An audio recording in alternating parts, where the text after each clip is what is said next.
Yo, what's good, bro? So today we're gonna take a look at how you can spice up your melodies and make them even more interesting. So if you're ready for that, let's jump right into this.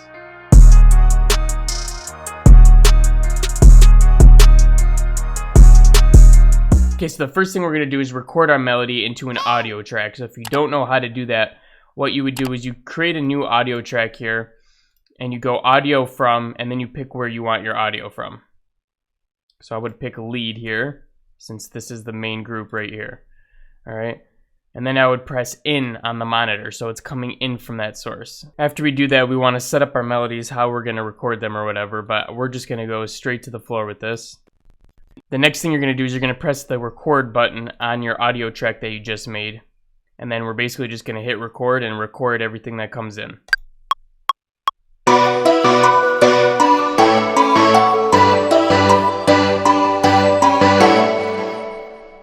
Okay, then you can stop it. And now we can actually turn off our lead here. We can put this to no input, doesn't really matter. And now we have our melody recorded in here.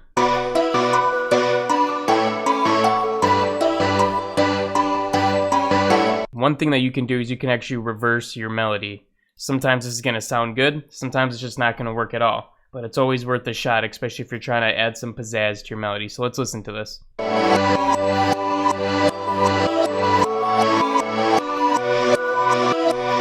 So one thing you got to know is that it's going to reverse the order of things too. So basically this is going to be the first one.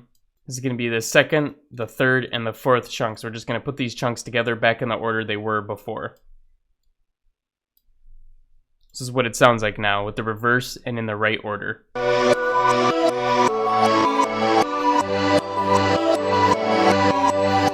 Alright, so it doesn't sound that great. Some melodies will, some of them won't work. But one other thing that we can do is we can actually fuse it with our original melody. So let's turn this one back on and let's see if it might sound good anywhere. Alright, so maybe at the beginning here we do like a little reverse section. So let's steal this part and put it right here and see how that's going to sound.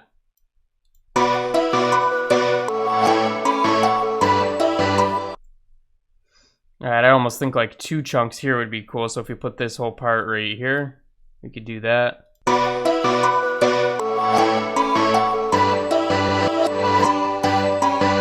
Maybe we'll put it a little bit earlier.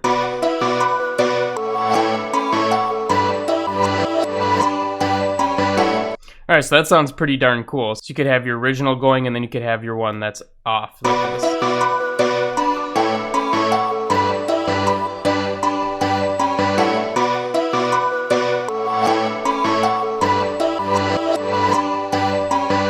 Another thing you can do is you could pitch one up and one down just to give it some variance. So basically we could leave this one how it is and pitch this one down, or we could pitch this one up.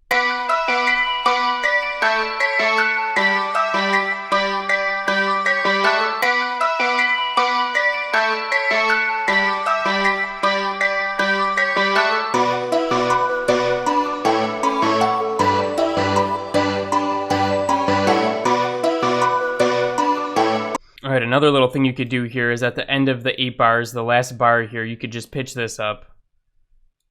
Pitch this up 12 semitones. Make sure we have it in Complex Pro, envelopes turned down.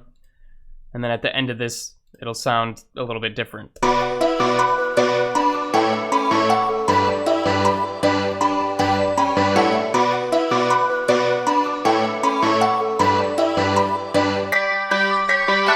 Alright, some other things we're going to look at now are using different plugins to kind of achieve different effects. So you probably heard of this plugin, it's super widely used, it's called halftime. So you could just throw a halftime on there and see how it sounds, and then you could add things to it or not. So let's see how it sounds really quick and then you'll see what I'm saying.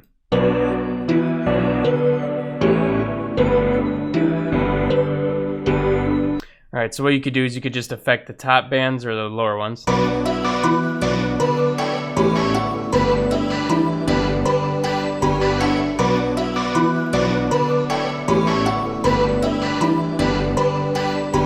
So basically it's just adding lower harmonics to it since we're not affecting the top at all. Another thing you could do is you could just take this plugin right here and press Command G or Control G if you're on Windows, right? Press this little button and create a new chain. We'll call this one the dry chain, and now we have a full wet and a full dry one. And what we can do is we can turn the wet one all the way down and dial it in.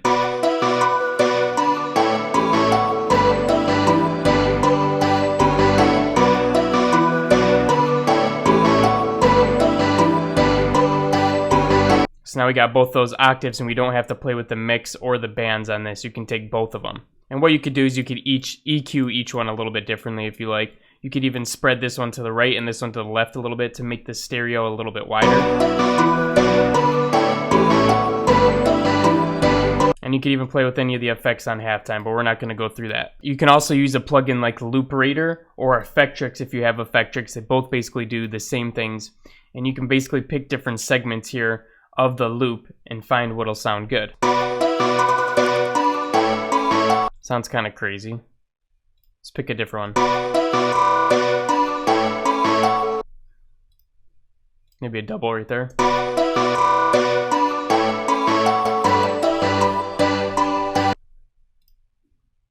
Do like a time freeze here.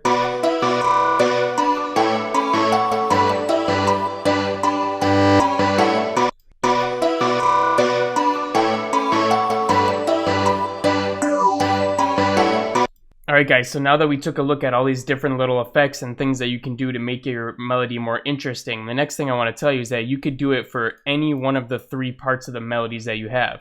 So I have 3 different parts going on.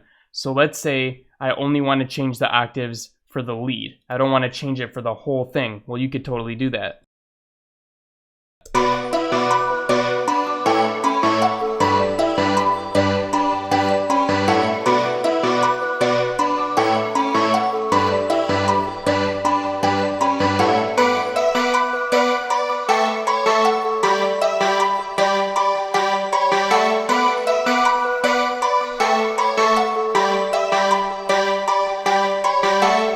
Alright guys, so I hope you got a couple ideas of how you can make your melodies more interesting in the mix. There's all kinds of things you can do. You can get plugins to do it for you, or you can play around with them yourself.